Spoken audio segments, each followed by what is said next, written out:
Zombie Apocalypse.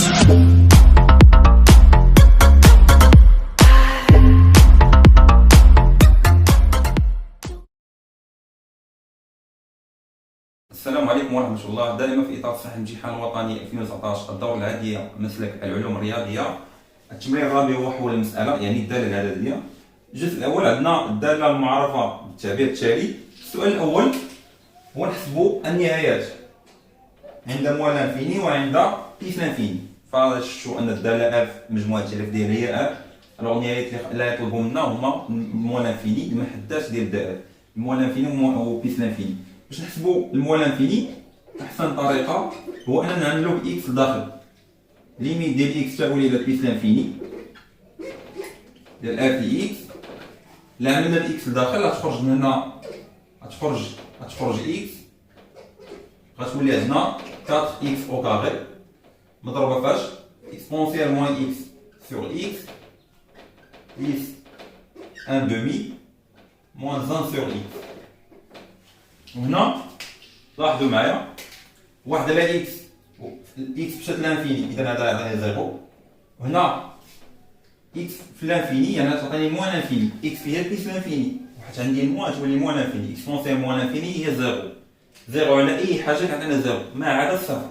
صفر على صفر شكل غير محدد، لكن هنا عندنا اكسبونسيال موان انفيني على بليس لانفيني، يعني الصفر على بليس لانفيني، وهذا الصفر على بليس لانفيني كيعطينا زيرو. كذلك هنا 4 اكس او كاري، اكس او كاري هي بليس لانفيني نضربو في 4 هي بليس لانفيني ونضربوها في 1 على 2 غيعطيني النتيجه تعطيني هي بليس لانفيني. نفس التعبير غنديرو في الموال انفيني حيت خرجنا في الموال انفيني وفي البليس لانفيني. موال انفيني اف دي اكس موال انفيني 4 اكس او كاري، هنا اكسبونسيال موان اكس سور اكس، وهنا 1 على 2 وهنايا ناقص 1 على اكس. غير هنايا ما بيناش غنبينوها. لاحظوا حنا عندنا النهايه ديال اكسبونسيال دو اكس على اكس لما اكس تساوي الى بليس لانفيني هي بليس لانفيني. هذه اللي غنخدموا بها في هذا التمرين هذا. اذا باش نبينوها ف اكس غادا الموال انفيني، اذا الموال اكس غادا بليس لانفيني. اذا غنزيد واحد الموال نحطها فوق ولا تحت. لاحظوا هنايا انا حطيت الموال هنايا وغنحطها حتى لتحت، غتولي عندي موال اكس لتحت، وهنا اكسبونسيال موال اكس، وهنايا زائد 1 على 2، وهنا ناقص 1 على اكس. وهذه اللي غندور عليها دابا، هذا العدد هذا كيقول بليس لانفيني، والقاعده اكسبونسيال دو اكس على اكس لما اكس تؤول الى بليس لانفيني هي بليس لانفيني. اذا هذا كامل غيقول بليس لانفيني، ومع الموال هذا كيقول بليس لانفيني، ومع الموال تولي موال لانفيني. وهنا هذا زيرو، دائما زيرو. 1 على 2 تتغلب باللانفيني، اذا تعطيني موال لانفيني. وهنا 4 اكس او كاري هذه تعطيني بليس لانفيني، هذه بليس لانفيني. بليس لانفيني في موال لانفيني غتعطيني موال لانفيني. ندوزو السؤال الثاني الف.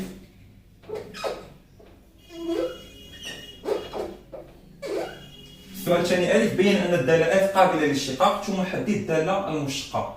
اذا الداله اف نبدا نفرقوها، ناخذوا هاد البارتي هادي داله وناخذوا هاد الداله هادي وناخذوا هاد الداله. اذا كل واحده فيهم نشوفوا واش قابله للاشتقاق على اف، واش ولا المجال اللي قابله للاشتقاق فيه، ماشي بالضروره تكون قابله للاشتقاق على اف. اذا ناخذوا الداله اول وحده هي هذه، داله قابله للاشتقاق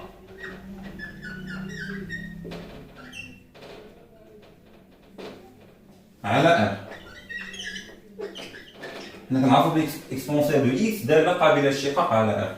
غناخذوا الداله الثانيه اللي حداها، اللي داله حدوديه، هذه داله حدوديه نديرو اكس باش نسميوها داله، ندير اكس تؤول. اذا هذه الداله هذه هي داله قابله للاشتقاق حتى هي على اف، لانها داله حدوديه قابله للاشتقاق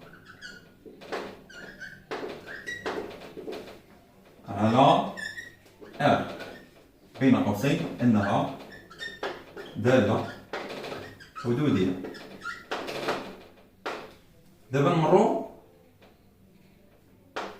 نمروا المجموع ديالهم. مجموع دالتين قابلتين للاشتقاق على مجال هو دالة قابلة للاشتقاق على مجال. إذا ناخذ هاد الدالة هادي، إذا المجموع ديالهم يعني إكس تؤول إلى إكسبونسيال موان إكس ثم زائد واحد على 2 إكس ناقص واحد هي دالة قابلة للاشتقاق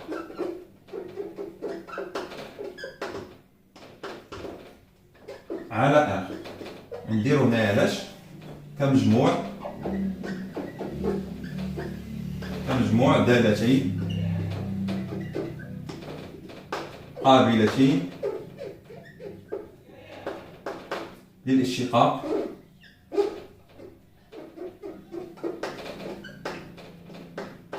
على ار. نمرو دابا البارتي الثانية. الدالة هادي الدالة مضروبة في هاد الدالة هنا جداء دالتين. إذا إلا كانت هاد الدالة قابلة للاشتقاق على ار فإن اف دالة قابلة للاشتقاق على ار كجداء دالتين قابلتين للاشتقاق على ار. حنا عارفين بلي 4 اكس هي دالة حدودية، ونعلم أن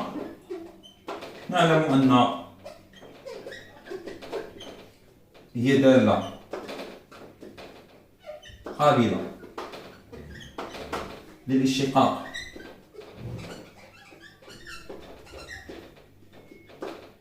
على اف. إذا اف دالة قابلة للاشتقاق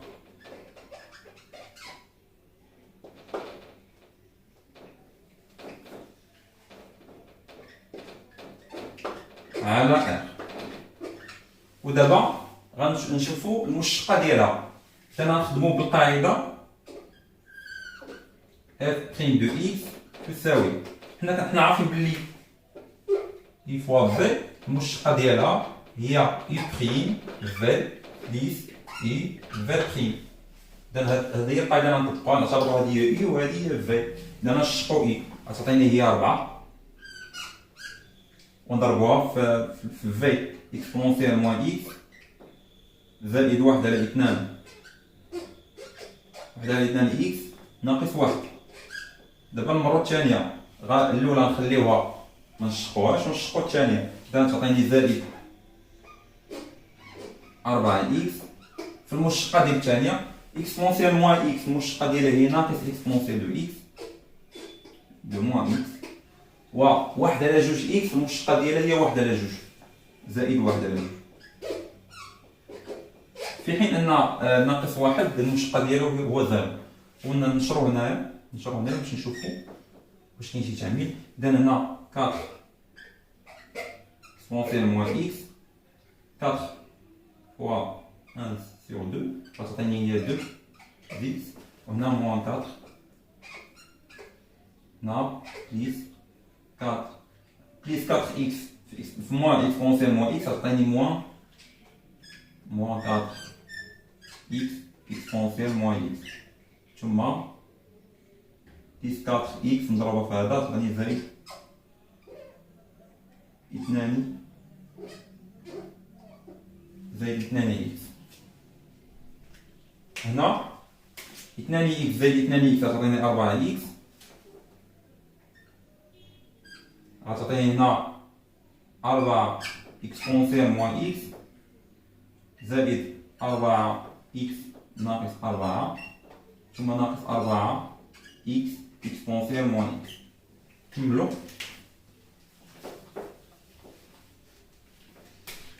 إذا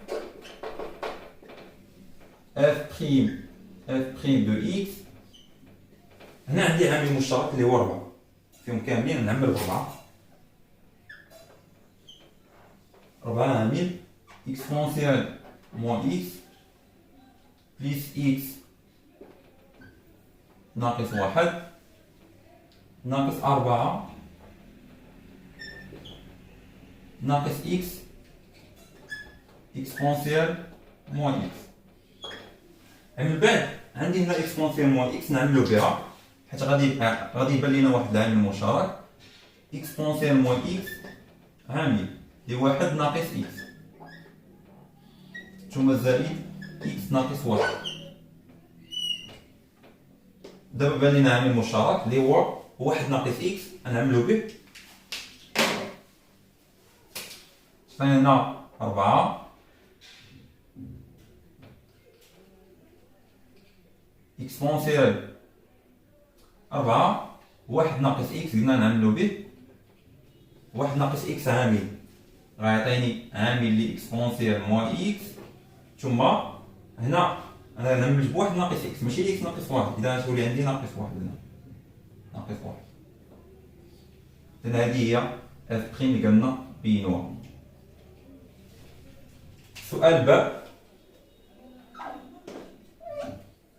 اضرب تغيرات الدالة اف بريم، يعني حدد اضرب تغير الدالة اف بريم وضع جدول التغيرات. إذا باش ندرسو تغيرات الدالة اف، أول حاجة نشوفو فيه التعامل. إذا اف بريم تساوي صفر تكافئ أن يا إما لاحظ أن الجداء ديال ثلاثة ديال الأعداد باش يكون هذا زيرو، يا إما واحد فيهم خاصو يكون يساوي زيرو. إذا يا إما هذا يساوي زيرو أو هذا يساوي زيرو، ميمكنش ليا 4 ميمكنش 4 تكون تساوي زيرو. إذا غتعطيني يا إما واحد ناقص إكس تساوي صفر أو إكسبونسيال موان إكس ناقص واحد تساوي صفر يكافئ واحد ناقص إكس تساوي زيرو، يعني لو حولتي إكس لجهة أخرى غتعطيك إكس تساوي واحد، أو إكسبونسيال موان إكس تساوي واحد تكافئ إكس تساوي واحد، أو إذا دخلنا الآلين هنايا نقدرو ندخلو الآلين لأن بجوج بهم موجبين، تتولي عندنا ناقص إكس تساوي ألان دو أن، ألان دو أن هي زيرو. إذا غتعطينا ناقص إكس تساوي زيرو يعني إكس تساوي زيرو، وهنا لقينا بلي لقينا الحلول ديال اف بريم.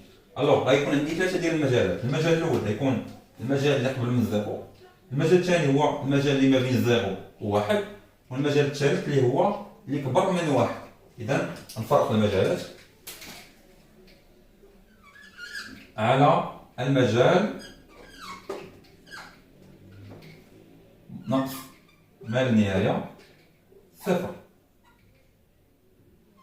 بلا ما ندخلو. إذا على هذا المجال لدينا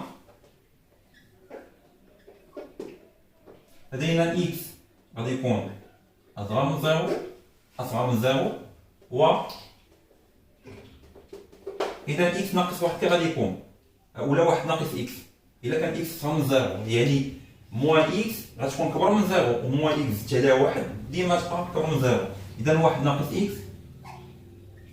إكس غادي يكون أكبر من الصفر. نشوفو دابا هاد البارتي، حنا دابا خاطر كنشوفو واش الدالة اف واش موجبة ولا سالبة، حيت هنا دراسة تغيرات الدالة اف قلنا نقسمو على ثلاث المجالات. المجال الأول هو هذا إكس صغر من زيرو تعطيني هادي واحد ناقص إكس موجبة، نشوفو هادي. إذا و ناقص إكس قلنا أكبر من زيرو، إذا كانت ناقص إكس كبر من زيرو تقدر ندخل الإكسبونسيال. إذا إكسبونسيال ناقص إكس غادي يكون كبر من إكسبونسيال دو زيرو اللي هي واحد. لاحظ هنايا إكسبونسيال دو موان إكس كبر من واحد، إذا هادي موجبة. واحد ناقص إكس كبر من زيرو، إذا تا هادي موجبة. إذا اف بريم دالة موجبة، ومنه اف بريم موجبة قطعا. إذا اف تزايدية قطعا على المجال موان انفيني صفر. الوغ نمسح هاد البارشي باش نكملو. الوغ نخليو اف بريم و اف نقدرو نحتاجوهم. شفنا المجال من موان انفيني زيرو لقينا بلي اف تزايدية قطعا على هاد المجال. دابا نشوفو المجال الثاني، المجال الثاني هو ما بين زيرو و واحد. إذا على المجال زيرو واحد لدينا x إكس محصورة ما بين ناقص واحد، محصورة بين زيرو وواحد. إذا واحد ناقص إكس، واحد نقصو من إكس غيعطيني أكبر من زيرو. إذا واحد ناقص إكس فهو أكبر من صفر. إذا دينا إكس الجهة الأخرى غتبقى هنا تبقى زيرو. إذا واحد ناقص إكس أصغر من زيرو. و ناقص إكس محصورة بين ناقص واحد و صفر. إذا إكسبونسيال موان إكس، دخلنا الإكسبونسيال هذا بجوج أصغر من الإكسبونسيال دو زيرو. لاحظ هنا الإكسبونسيال صغر من الواحد، الواحد هو اللي كبير. إذا هذه نيجاتيف وهذه بوزيتيف. إذا كلشي، وبالتالي اف بريم دو إكس هي أصغر قطعا من زيرو. وهذا يعني أن اف دالة تناقصية قطعا على زيرو واحد. شوفوا دابا المجال الأخير على المجال واحد كيف لانفيني. لدينا إكس مالو أكبر من واحد، وبالتالي ناقص إكس هي أصغر من ناقص واحد. إذا كانت ناقص إكس أصغر من ناقص واحد فهي أصغر من زيرو.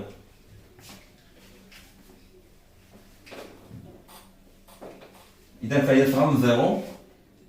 إذا ناقص إكس أصغر من زيرو، حيت غندخلو على إكسبونسيال. وبالتالي إكسبونسيال دو موان إكس أصغر من إكسبونسيال دو زيرو. و واحد ناقص إكس، واحد ناقص من إكس يعني إكس نديش الجهة الأخرى، واحد ناقص إكس هو أصغر من زيرو، وواحد ناقص إكس أصغر من زيرو. دابا نشوفو الدالة اف تخيم كيفاش دايرة. هذا نيجاتيف، هذا نيجاتيف، وشكون اللي كبير في هادو بجوج؟ الكبير هو الواحد، الكبير هو الواحد. إذا إكسبونسيال ناقص واحد حتى هي نيجاتيف، نيجاتيف ناقص نيجاتيف غيعطيني بوزيتيف. ومنه اف بريم دو إكس أكبر من زيرو كيلكو سوا إكس من المجال واحد بيس لانفيني. وهذا يعني أن اف تزايدية على المجال واحد بيس لانفيني قطعا. بالنسبة لجدول التغيرات، عندنا مجموعة تشاريط الدالة هي من موان لانفيني بليس لانفيني.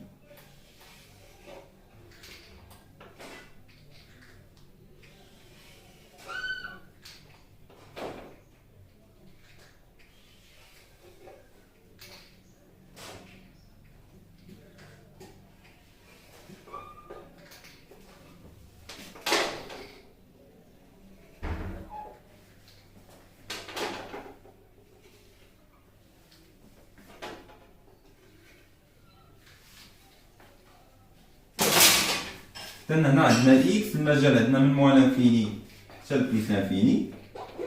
وعندنا جوج ديال الحلول، حلول المعادلة اف بريم دو إكس تساوي زيرو، أو فين كتنعدم الدالة اف بريم كتنعدم في الصفر وفي الواحد، كتنعدم هنا وكتنعدم هنا. الدالة قابلة للاشتقاق على اف، وهنا عندنا الدالة اف. قلنا بلي هنا تناقصية، هنا سالب وهنا سالب وهنا موجبة. إذا الدالة غتكون تناقصية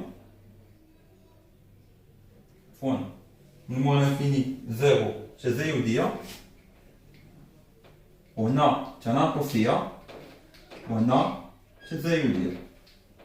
الدالة تكون تزايدية هنا، تناقصية هنا، تزايدية هنا. ليميت في بليس لانفيني هي بليس لانفيني، والليميت في موان لانفيني هي موان لانفيني. هنا تقدر تعرف بلي راه الا كان عندك خطا بحال دابا هنا موان لانفيني الليميت ديالها اش هي موان لانفيني، ميمكنش تكون تناقصيه، خاص ضروري تكون تزايديه، حيت مكاين شي عدد غتهبط منه.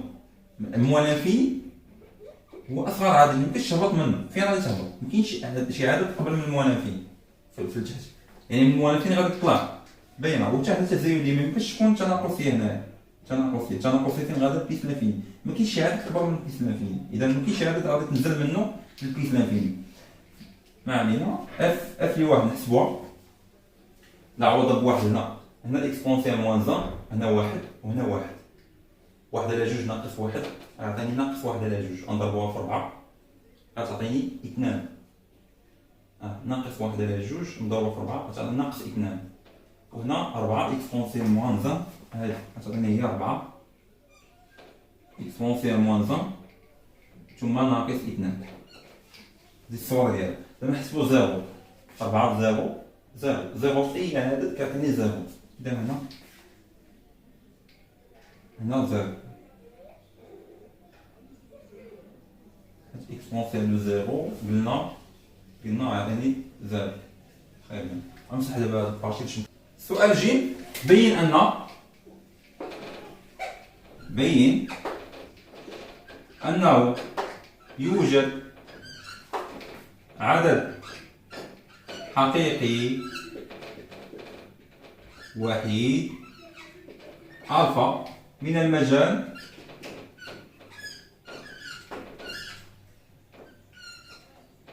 sur 2 I2 بحيث f دو ألفا تساوي 0. يعني كتبين أن المعادلة f دو x تساوي 0 لها حل وحيد على المجال 3 على 2 هذه مباراة القيم الوسيطية. أول حاجة خصنا نبينو أن الدالة f متصلة. حنا عارفين بلي الدالة f هي متصلة، حيت مادام بينا قابلة للاشتقاق على r فهي متصلة على r. إذا نكتبوها حيت قابلية الاشتقاق كتعطينا الاتصال، أما إذا كانت الدالة متصلة فهذا لا يعني أنها قابلة للاشتقاق. ليست جميع الدوال المتصلة قابلة للاشتقاق. إذا هنا غناخدو دابا شنو؟ لدينا f دالة متصلة على r، هي متصلة على r، ولكن حنا بغينا غير هذا المجال، بما أن هذا المجال انكلي في r ألوغ متصلة على مجال 3 على 2. وباش نبينو أنه يوجد حل وحيد خاصنا نبينو أن الرتابة ديال f خاصها تكون رتيبة، يعني تكون يا إما تزايدية يا إما تناقصية، ما تكونش كتلعب، حيت إلا كانت تزايدية وتناقصية كتعطينا جوج ديال الحلول، أو تزايدية وتناقصية وتزايدية يقدر يعطينا 3 ديال الحلول. إذا هنا باش نبينو أنه وحيد خاصنا نبينو أن الدالة f فهي تزايدية قطعا على هذا المجال. حنا عارفين بلي 3 على 2 فين كاين 3 على 2؟ 3 على 2 كاينه هنا هي أكبر من 1 و2 حتى هي أكبر من 1. إذا هذا المجال هذا انكلي في المجال 1 بليس لانفيني. إذا اش غنقولو و f تزايدية قطعا على المجال 3 على 2. مازال خاصنا نحسبو f دو 3 sur 2 و f دو 2، ونعرفو بلي خاصنا نعرفو بلي الجداء ديال هادو بجوج الصور ديالهم خاصو يكون نيجاتيف، حيت إلا كان بجوج بهم بوزيتيف هذا يعني أنهم كيمروا من الحل ديال المعادلة f ل x تساوي 0. اش غنكتب نحسبو f ديال اثنان هي الأولى. f ديال اثنان هي 4 مضروبة في 2 مضروبة اكسبونسيال موان 2 ثم زائد 1 ناقص 1. لاحظتي هنا هذا موجب، اكسبونسيال موان 2 موجبة، وهنا 1 ناقص 1 تعطيني 8 اكسبونسيال موان 2 بلا ما نحسبو هادي شحال. هذا موجب وهذا موجب، إذا f دو 2 موجب. نشوف دابا الاف ديال 3 على 2 غتعطيني هي 4 مضروبة في 3 على 2 مضروبة اكسبونسيال موان 3 سيغ 2 ثم زائد 1 على 2 في 3 على 2 ثم ناقص 1. 4 في 3 على 2 هي 6 لأن 12 على 2 هي 6. وهنا عطاونا بلي اكسبونسيال 3 على 2 اكسبونسيال 3 على 2 في المعطيات كيساوي 4.5. يعني إلا كانت اكسبونسيال 3 على 2 كتساوي 4.5 فشنا هي شنو غادي تكون اكسبونسيال ديال 3 على 2 شنو غتكون؟ تكون 1 على 4.5 وهي تقريبا تساوي 0.22. هنا وهاد 1 على اكسبونسيال 3 على 2 هي اكسبونسيال موان 3 سيغ 2 هنا تعطينا هنايا هي 0 تقريبا هنا تقريبا ماشي تساوي هي 0.22 زائد 3 على 4 3 ديال 4 هي 0.75 ناقص 1. لاحظتي هنا واحد المجموع اللي جمعتي هادو بجوج ما غاديش يوصل لواحد وواحد ناقص واحد غيعطيك 0. اذا هنا عفوا قلنا هادو ما يوصلوش لواحد ولا نقصنا منهم واحد يعطيك عدد سالب. اذا هذا الشيء كامل فهو اصغر من 0 بلا ما تحسب بالكالكول. هذا اصغر من 0. حنا المهم ديالنا هو واش كبر من 0 ولا صغر من 0. هذا كبر من 0 وهذا صغر من 0 وجود عددين مختلفين الاشاره هو عدد سالب. اذا هذا هو الشرط الثالث وبالتالي اف ديال 2 مضروبه في اف ديال 3 على 2 اصغر من 0. وهذا يعني حسب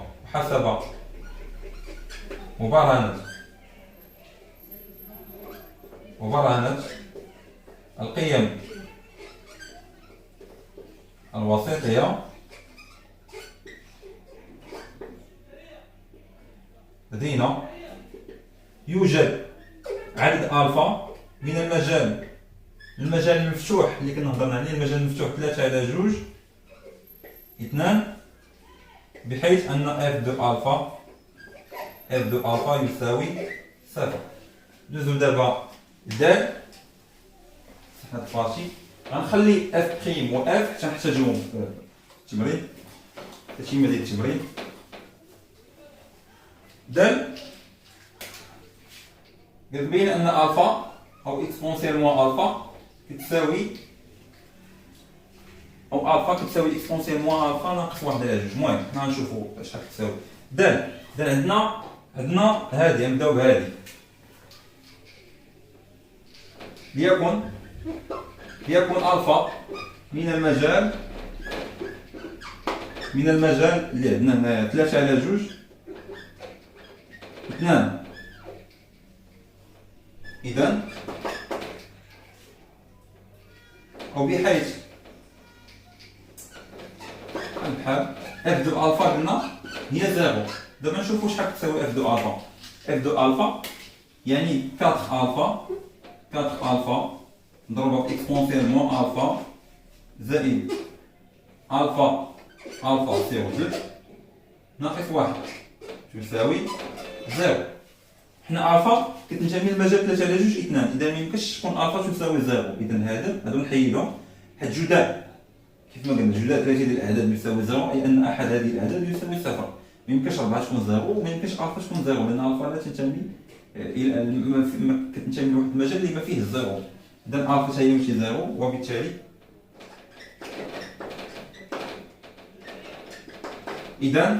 اكسبونسيال موان الفا بليس الفا سيغ 2 ناقص 1 تساوي 0. وهذا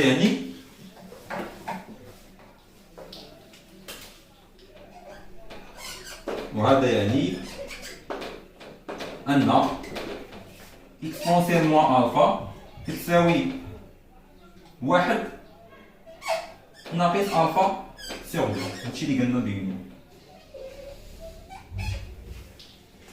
ثالثا ألف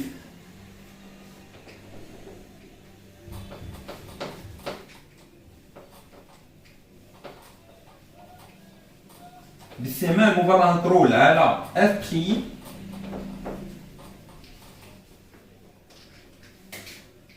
ثالثا ألف باستعمال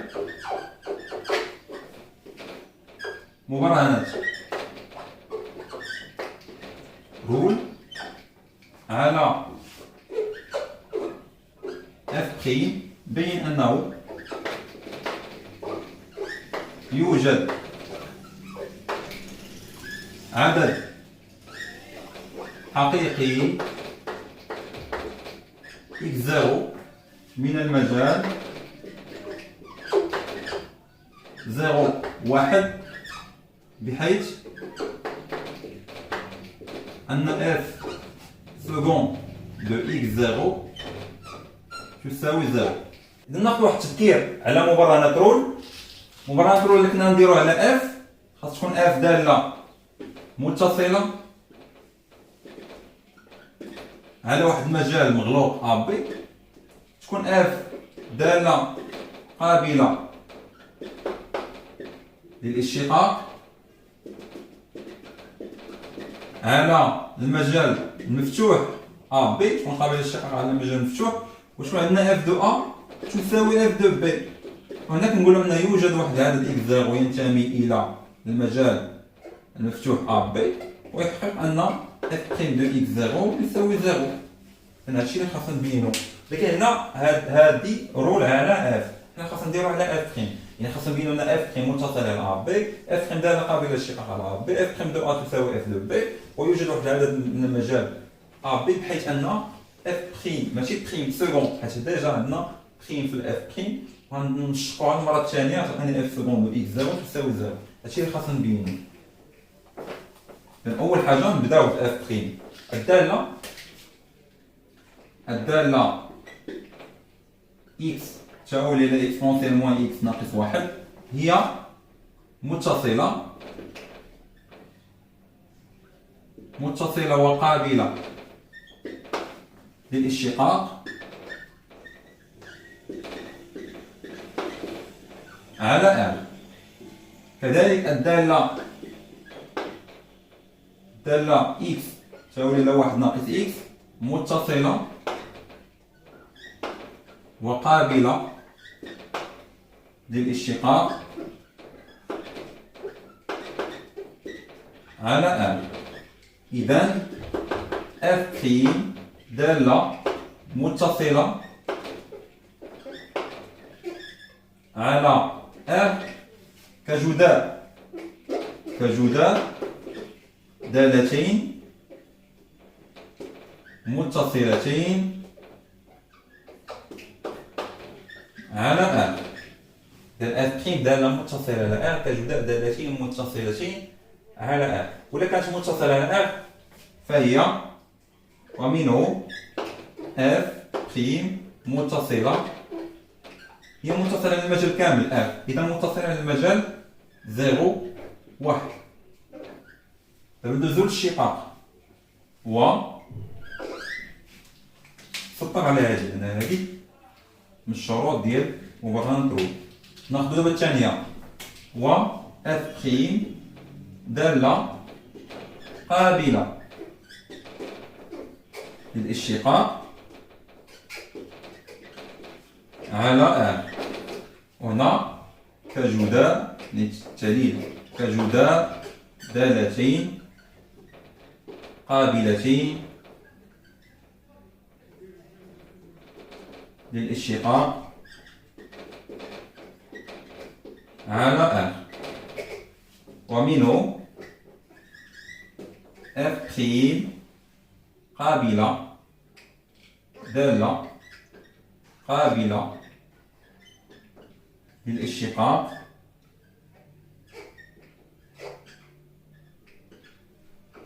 على المجال اللي بغينا حنايا، وهو غير المجال المفتوح 0 1. ونحسبو اف بريم دو 0 و لدينا السطر على هادي من الشروط ديال مبرهنة رول. دابا ناخدو اخر شرط نحسبو اف بريم دو 0. اف بريم دو 0 هي 4 اكسبونسيال دو 0 هي 1 1 ناقص 1 هي 0 0 في اي حاجه عطيني 0. اذا اف بريم دو 0 هي 0 و اف بريم دو ان اف بريم دو ان حتى هي غنمشيو لهنا لا عوضنا بزيرو هنا بالواحد، واحد ناقص واحد هي زيرو، زيرو في كلهم غتعطينا زيرو. ومنه حسب مبرهنات رول يوجد عدد حقيقي x0 ومن المجال 0 1، ويحقق أن f second de x0 تساوي 0. ب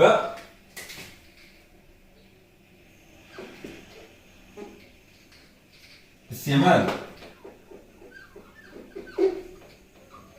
مبرهنات التزايدات المنتهية على f second بين أنه يوجد عدد حقيقي أو بين أنه لكل عدد حقيقي x يخالف العدد اللي كان عندنا قبل x0 من المجال 0,1 يحقق أن f second de x sur x moins x0 أكبر من الصفر. خاصنا نبينو بلي باستعمال المبرهنات التزايدات المنتهية هاد المرة على f second أنه لكل عدد حقيقي x يخالف x0 وهذا x يكون من المجال 0,1 فالعبارة التالية موجبة. باش نبينو هذا الشيء أول حاجة نذكرو بمبرهنات التزايدات المنتهية. فبحال رول خاص تكون f متصلة على المجال المغلوق A B، و f قابلة للاشتقاق على المجال المفتوح A B. هادشي اللي كنا نطبقو مبرهنات التزايدات المنتهية على f، وما بغينا نطبقوها على f second. كذلك قلنا f متصلة على f قابلة للاشتقاق فإنه يوجد عدد حقيقي بلا ما نكتبو هادشي، عدد حقيقي يحقق أن f de A moins f de B تساوي A moins B مضروبة f prime de C. يوجد عدد حقيقي C يحقق العلاقة التالية. هادشي إلا كنت نطبقها على f de A، إلا كنتي بديتي ب f de A هنا تبدا ب A، إلا كنتي بديتي ب f de B هنا غادي تبدا ب B، يعني دائما f de A ناقص f de B هنا A ناقص B. إلا كانت هاد f de B ناقص f de A هنا دير B ناقص A مضروبة في f prime de C. هذه مبرهنات التزايدات المنتهية اللي كنطبقوها على f second. يعني شنو خاصنا نبينو؟ أن f second دالة متصلة على A B، نبينو أن f second دالة قابلة للاشتقاق على A B، عاد نمشي يمكن لنا نخدمو بهاد العلاقة هادي.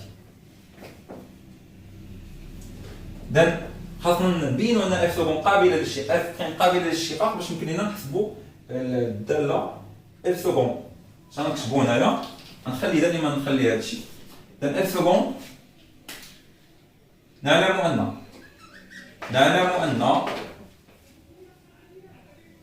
f prime، لاحظ معايا هذه دالة قابلة للاشتقاق وهذه دالة قابلة للاشتقاق، بينا بلي f prime دالة قابلة للاشتقاق. نعلم أن f prime دالة قابلة للاشتقاق على r. هادشي راه يلاه درنا بينا هنا f prime دالة قابلة للاشتقاق، f prime دالة قابلة للاشتقاق على r. إذا كانت قابلة للاشتقاق على r فإن f second نحسبوها f second de x تساوي 4 خليها هكذا هنا اي فوا b. إذا نشقو هذه الأولى نضربوها في الثانية عاد باش نشقو الثانية ونضربوها في الأولى. هنا هي ناقص إكسبونسيال موان إكس، والواحد المشتقة ديالو هي زيرو مضروبة فاش؟ واحد ناقص إكس. نزيدو ثم زائد، غنشقو دابا هادي المشتقة ديال هادي هي ناقص واحد، غتولي هي ناقص إكسبونسيال موان إكس ناقص واحد. إذا غتولي من بعد عندنا هنايا ربعة، هنا ناقص إكسبونسيال موان إكس ناقص إكسبونسيال موان إكس في موان إكس غتعطيني هي زائد إكس إكسبونسيال موان إكس، ثم هنا ناقص إكسبونسيال موان إكس ناقص واحد تولي زائد واحد.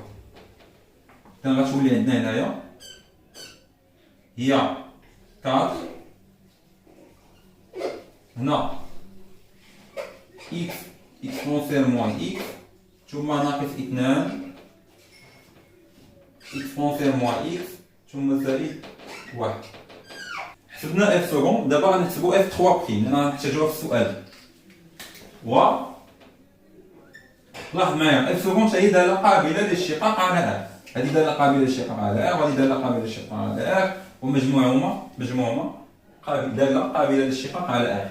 إذا هنا ونعلم أن اف سكوند دالة قابلة للاشتقاق على ار. إذا نحسبو المشتقة ديالها اف 3 بريم دو إكس تساوي العدد في الجداء ما كنديروش فيه الاشتقاق 4 نخرجوه، ثم عندنا إكس إكسبونسيال موان إكس المشتقة ديالها نشقو إكس هي في الأول هي واحد نضربوها في إكسبونسيال موان إكس، ثم نشقو نخليو إكس نضربوها في المشتقة ديال هادي تعطيني ناقص إكسبونسيال موان إكس، وهنا المشتقة ديال هادي هي زائد 2 إكسبونسيال موان إكس، لأن المشتقة ديال إكسبونسيال موان إكس غتخرج الموا مع هاد الموا غتولي بإكس، والواحد غيمشي بزيرو. إذا هنا تولي عندنا هي 4 لا عملنا بإكسبونسيال دو إكس دو موان إكس. لاحظ أن إكسبونسيال موان إكس زائد 2 إكسبونسيال موان إكس هي 3 إكسبونسيال موان إكس، 3 إكسبونسيال موان إكس ناقص إكس إكسبونسيال موان إكس، لا عملنا بإكسبونسيال موان إكس غتعطيني 3 ناقص إكس. إذا اف 3 بريم هي هادي. دابا ليكن إكس ديجا عندنا إكس زيرو ينتمي إلى مجال 0 1 من خلال السؤال السابق، ليكن إكس عدد حقيقي من المجال 0 1. إذا هنا كاين جوج ديال الحالات، هنا نفصلو الحالات، كاين جوج ديال الحالات، عندنا إكس زيرو من المجال و إكس تا هو من هذا المجال، يا إما إكس غتكون كبر من إكس زيرو أو إكس زيرو كبر من إكس. نسينا هنا مقلناش يخالف، يكون إكس عدد حقيقي من المجال يخالف إكس زيرو، مخصصهمش يكونوا متساويين. إذا يا إما إكس تكون كبر من إكس زيرو أو إكس زيرو تكون كبر من إكس. ناخذ الحالة الأولى والحالات بجوج غيعطيونا نفس النتيجة. غنشوفو غير الحالة الأولى من بعد نشوفو الحالة الثانية. الحالة الأولى ليكن إكس أكبر من إكس زيرو. دابا غنطبقو مبرهنات التزايدات المنتهية على اف سكوند، ولكن في المجال لا يكون عندي، إلا كان إكس هو من إكس زيرو، المجال دابا لا يكون عندي هو إكس زيرو إكس. إذا عندنا نعلم أن اف سكوند ديجا بينا هي دالة قابلة للاشتقاق على R.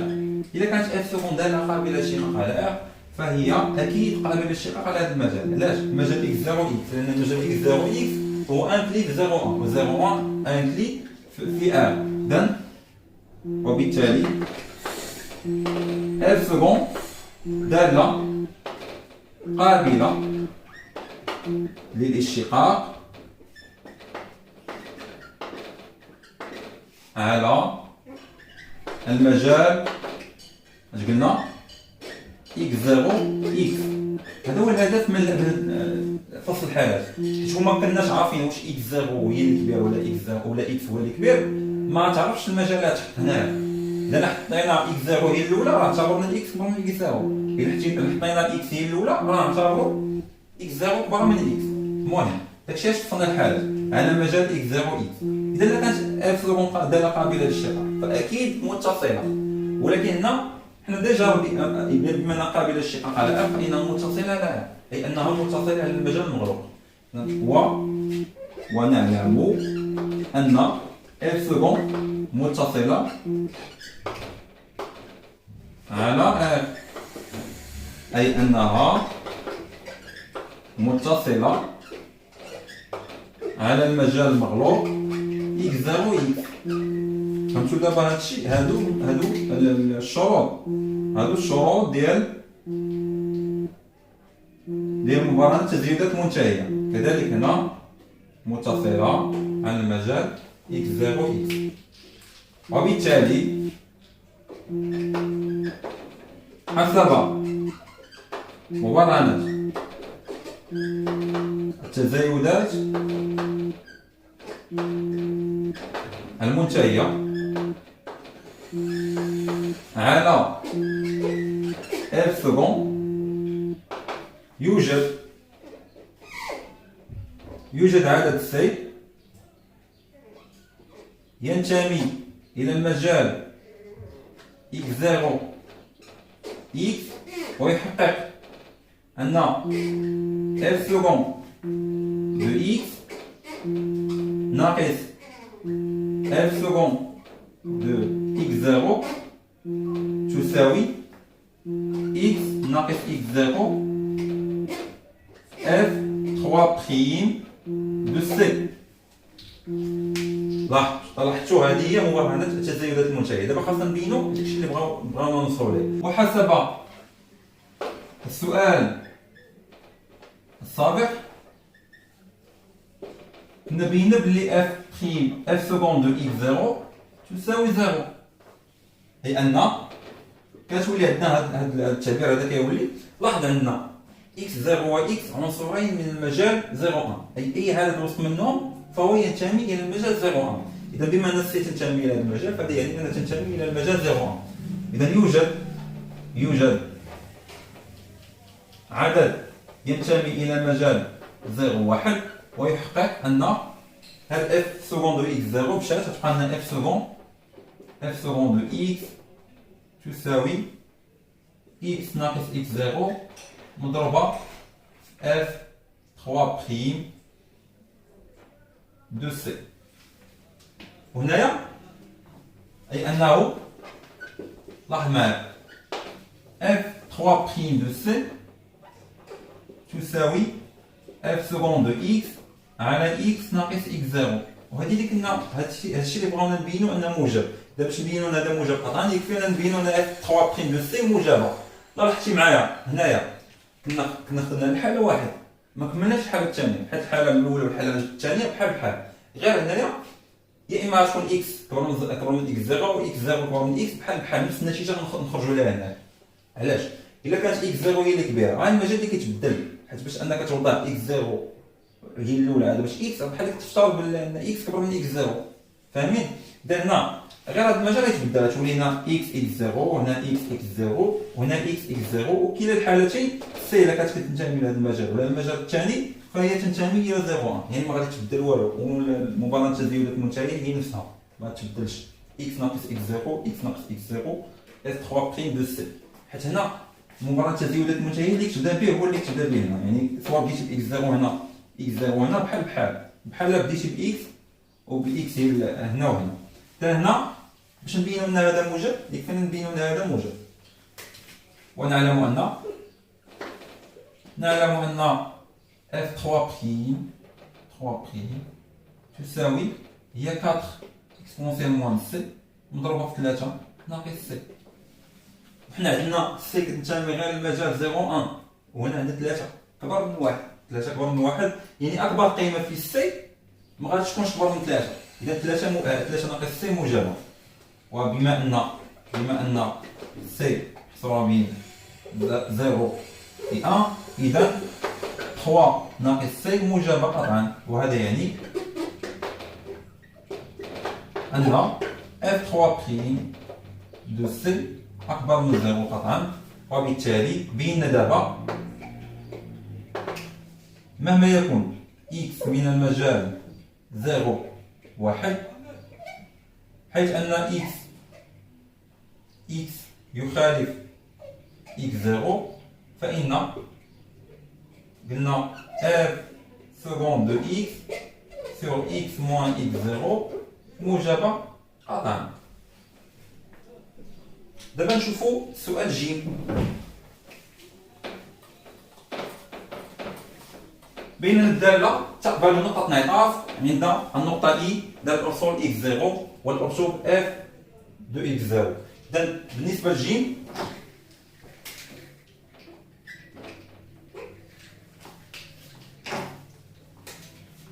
على المجال إذا كان x0 أكبر من x، هذا يعني أن لاحظ إذا كان x0 أكبر من x، يعني هذا هو اللي كبير، يعني هذا يكون نيجاتيف. إذا باش تكون هذا التعبير كامل يكون بوزيتيف، بما أن هذا نيجاتيف، اش خاصو يكون هذا باش يكون هذا كامل بوزيتيف؟ خاصو يكون حتى هو نيجاتيف، أي أن f seconde de x أكبر من 0. عفوا أصغر من 0. حيت قلنا إلا كانت x0 هي الكبيرة، إذا هذا التعبير x ناقص x0 مالو؟ نكتبوها هنا. فهذا يعني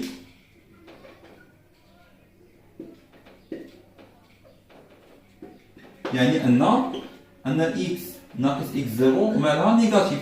إذا إلا كانت هي نيجاتيف، إذا كانت المقام نيجاتيف، إذا اش خاص يكون البسط باش يكون هذا كامل بوزيتيف؟ البسط خاصو حتى هو يكون نيجاتيف. الحالة الثانية، وإذا كان x هو اللي كبير في هذه الحالة، فهذا يعني أن x ناقص x0 موجب. إلا كان x ناقص x0 موجب، شنو خاص يكون هذا f سكون باش يكون هذا التعبير كامل موجب؟ خاص يكون حتى هو موجب، أي أن f seconde de x موجب. وبالتالي ونعلم أن f seconde de x0 يساوي 0. لاحظ أن f seconde كتنعدم في العدد x0، يعني كتنعدم في العدد x0 وتغير إشارتها، يعني على اليمين ديال x0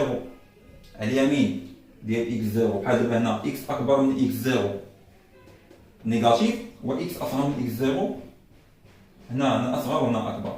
المهم على اليمين وعلى اليسار مرة تكون موجبة ومرة تكون سالبة، إذا تغير إشارتها وتنعدم. وبالتالي فإن الدالة f تقبل نقطة انعطاف في نقطة